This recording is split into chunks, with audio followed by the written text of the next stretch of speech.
it's interesting to see how much controller support is now there with PC gaming. Yeah, it's mad. But also how much more acceptable it is now as well. Yeah. Yes. Like the accessibility of PC gaming, I think, has been the biggest surprise and success of the past kind of year.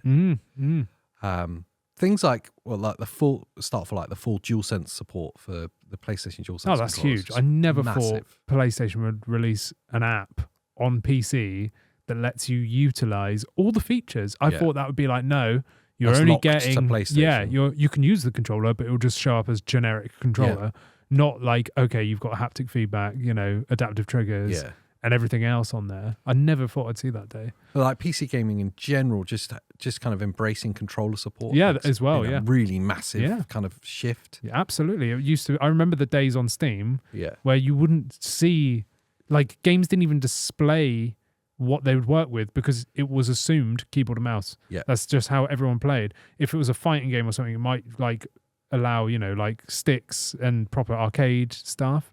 But controller support was never really there. And then it slowly started fading into half controller support. Yes. And then games would display it and it would have literally a control. It's still on there now, whereas a controller and it's slashed in half. Half of it's grayed out, half of it, and it's like partial controller support. Yeah. And then you're like, well, what's that mean? Like, I've got to like slam the keyboard with my foot whilst I'm trying to play with my controller. Yeah, exactly. So it's like, what's going on here? It was like really weird. And then it was like full controller support. And I was like, oh, that's weird. Yeah. And then it was like games now, like Final Fantasy 7, when you load that up, it says this game is enjoyed best with a controller, and it basically forces you to use controller first. Yes, that's huge. So now we've seen a complete shift. Yeah. Now, obviously, with PC, there's always going to be diehards with keyboard and mouse, of course, especially FPS games. Well, it's better. Yeah. But with like RPGs or like chill games, especially with people throwing them onto a telly, you want a controller. Yeah.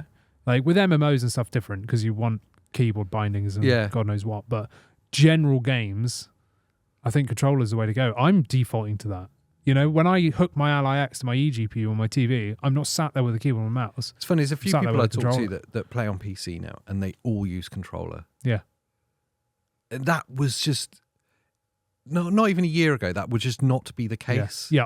If I went back in, like, time traveled and said to myself 5-10 years ago, you're going to be playing with a controller on your PC, I would have slapped myself. I would go, and like weird things have changed. Like you'll be playing with a controller on your PC. It's just not going to happen.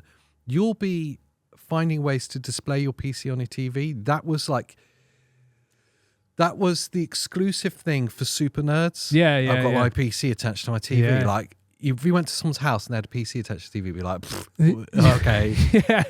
Warcraft. Yeah, exactly, yeah. Hi! You might remember me from the video you've just watched. Wow, 5 points if you could spot the continuity error. This totally seamless transition. Yes. If you enjoyed this clip of the podcast, you know what you should do? Go and watch the main one. Great idea. Yes, it'll be smashed up here. And thanks for being here because we love your face. Yes.